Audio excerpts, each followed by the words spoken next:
دوستو ربیع الاول کا پہلا جمعہ ہے۔ اس جمعے کا ایک بہترین عمل، بہترین وظیفہ آپ حضرات کے ساتھ شیئر کرنے والا ہوں۔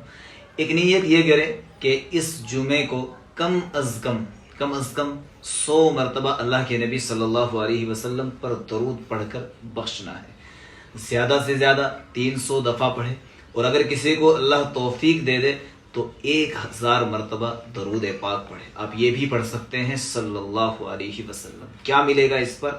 اللہ کے نبی صلی اللہ علیہ وسلم کا ارشاد ہے کہ جو بھی انسان دن میں 1000 مرتبہ مجھ پر درود پڑھ کر بخش دیتا ہے تو اس کی موت اس وقت تک نہیں آئے گی جب تک وہ اپنا ٹھکانہ جنت میں نہ بنا دے۔ کتنی پیاری حدیث ہے، سبحان اللہ، ضرور لکھتے جائے، اور کوئی مشکل عمل نہیں ہے۔ اس ربیع الاول اپنے نبی کو یہ تحفہ دیجئے، 1000 مرتبہ درود پڑھ کر بخشیے، اور اس ویڈیو کو زیادہ سے زیادہ شیئر کیجئے تاکہ سب بھائی اس جمعے کو درود پڑھ کر یہ والا فائدہ اٹھا سکے۔ شیئر کریں۔